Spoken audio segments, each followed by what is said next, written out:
국민의힘이 이 사건의 진상을 규명하겠다면서 특별팀을 꾸렸죠. 오늘 중간조사 결과를 내놨습니다.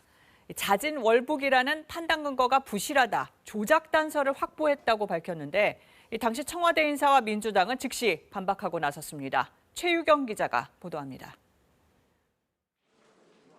국민의힘 진상조사 TF는 국방부와의 면담에서 이른바 월북몰이의 근거가 확인됐다고 했습니다.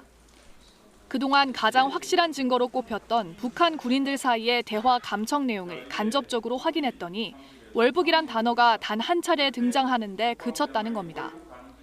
7시간 통신에 해당하는 방대한 내용인데 이 첩보가 그중 월북이란 단어는 딱 한 문장에 한 번 등장하고 그 전후에 전혀 월북 관련한 내용이 없다. 또 당시 40시간 가까이 바다에 표류했던 고 이대준 씨가 질문도 제대로 이해 못한 채 수동적으로 답했을 거라 추정했습니다. 아마도 월북이란 단어를 이대준 씨는 인식을 못하고 예예 대답한 가능성도 대단히 높다는 것을.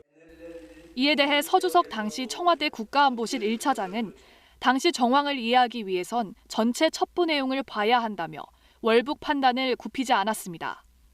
문재인 전 대통령이 소극 대응했다는 지적엔 첩보 분석에 시간이 필요했다고 설명했습니다.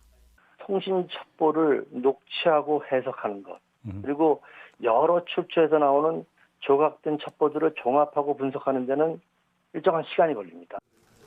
민주당도 반박에 나섰습니다. 실시간 확인할 수 없는 물리적 한계가 존재했다. 전임 정부 공격에 급급한 정부 여당의 행태가 치졸하다 못해 야비하다며 날을 세웠습니다.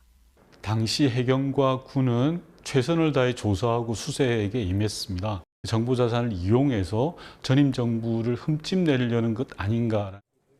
이런 가운데 이 씨 유족은 서주석 전 1차장 등 4명을 추가 고발하기로 했습니다. KBS 뉴스 최유경입니다.